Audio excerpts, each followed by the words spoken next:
Your attitude toward me right now, Mr. Alexander, it really, really sucks. You have an air of arrogance. For a $2,000 fine, we're going to do probable cause. You have the right to remain silent. Anything you say can or will be used against you. You have the right to have an attorney present. If you cannot afford one will be appointed to you. 2024, officers were dispatched to 11910 Chetman Drive in Harris County, Texas. The complainant, the mother of the defendant, told the officers that her 11-year-old son, the second complainant, was riding his bike down the street when he passed the defendant.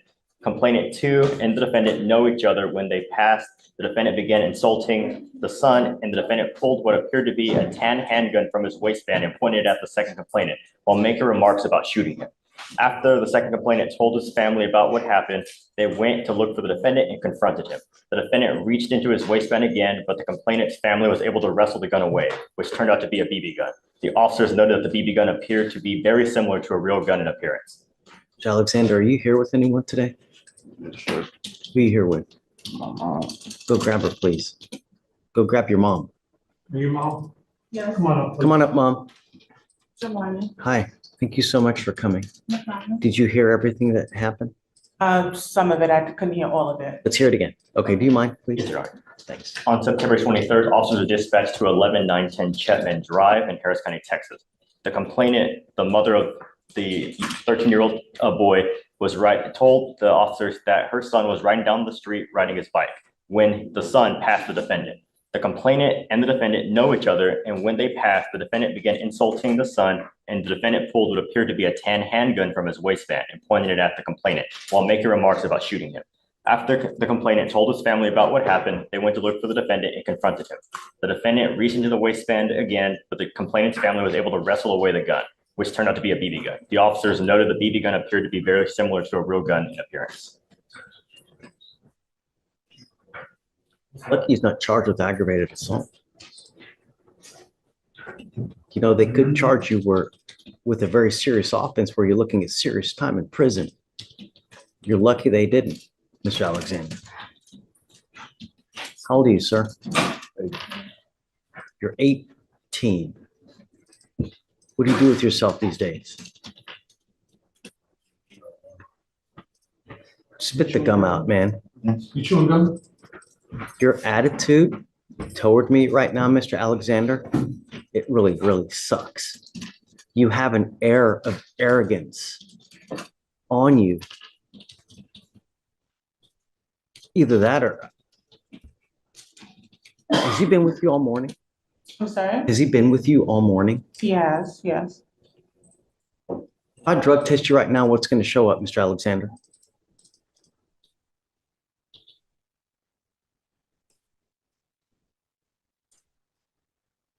What's going to show up?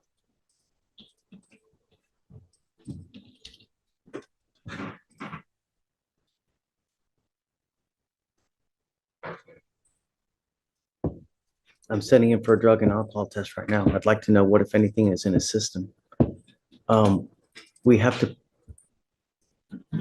I don't even know what to say, but all I know. I mean, you brought me up here, so do I have permission to speak? Absolutely. Okay, so respectfully, I would submit that these are the alleged charges. There is extenuating circumstances, and the report from the complainant is actually not accurate. That family has actually made verbal and written threats to my son, and we have proof of that. So while I understand that these sound quite egregious, it is not the whole story. I understand. And I know that there's always two sides to a story. I get it. And you will have the opportunity. But within the first 5 minutes that I've met him, his behavior towards me, his demeanor, the way he looks, just. That's anxiety. He's standing in the courtroom. He's standing in the courtroom for the first time. And he doesn't have his attorney. He doesn't have an attorney yet. And this is a process that's foreign to him. So what I would, implore from you is don't take his demeanor as disrespect. He is anxious. He's been anxious all morning. He has been with me all morning, and he doesn't really know what to say. So I understand that you're getting a first impression from him, but he is still a very young adult, and this is his first experience in a courtroom. Right. I agree with you. Mr. Alexander, what you need to understand is that you're 18. You've got this bag of money on your neck, and this life is but a very, very short. Look at me. Look at me. This life is a very short one, and it can be a very happy life, or it can be a rotten, miserable existence of a life. What you do now will dictate the next 40 to 50 years of your life. You work hard now at 18 to 20 to 30 to maybe 40, so that you're not working like a dog when you're 70 to 80, and you can actually have a life and retire. This, by picking up criminal cases at 18, you're moving backwards. How far did you even make it in high school?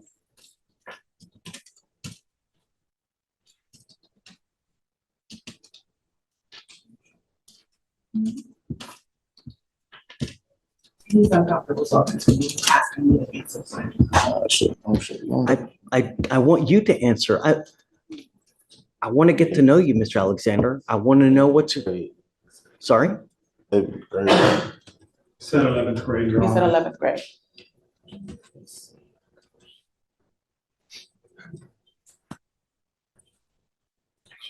You need an education, Mr. Alexander. If you're going to do anything in this life, you need an education. I got my education. I want to do everything I can to help you out.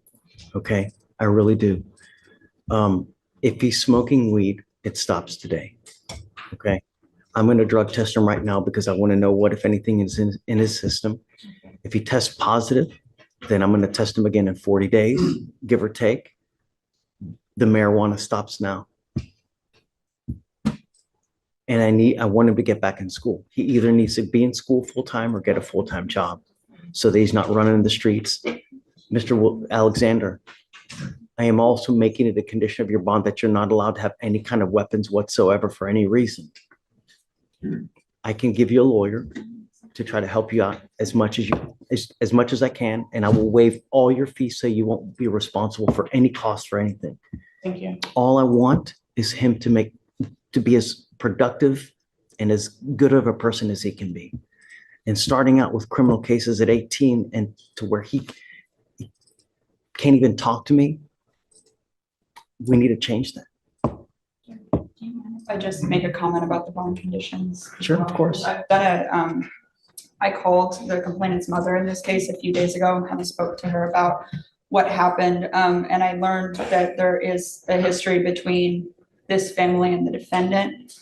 Back in the summer, this defendant stole a gun out of the complainant's house. He asked to enter the house under the guise that his mother had kicked him out.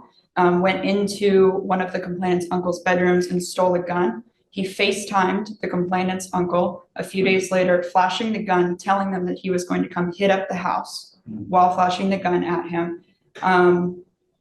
They used to walk to the same bus stop. They used to come out of the same bus stop, the complainant and this defendant. The complainant is terrified of the defendant. We've asked for no contact. We've also asked for GPS monitoring because of that. They don't attend the same school, but they were stopping at the same bus stop. Now the complainant asks that his uncle walks into the school bus every day because he is so scared of the defendant. And as I think is mentioned in the PC statement, the complainant in this case is 13 years old. Was there a police report filed for that incident? There was. I have the incident number. For that one you're referring to about the gun? Yes, where the gun was stolen. What happened? They didn't follow it up. They didn't call the police. They didn't, theft of a firearm is a very serious felony. According to the complainant's mother, they filed a report. She provided me with an incident number. How long ago was this? This was she said July. It was in July. I can attempt to follow up with the responding agency. I'm not sure if it was the sheriff's office or not, but I mean, either way, there is like a history between these two families.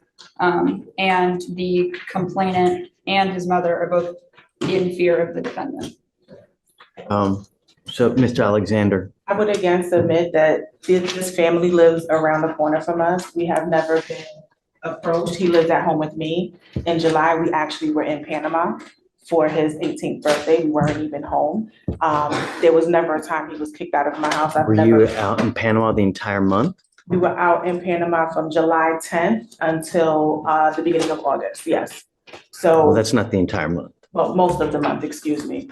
And in addition to that, there's no one has come to investigate anything at my house. Okay, so Mr. Alexander, I'm issuing a protective order over this child, this other kid.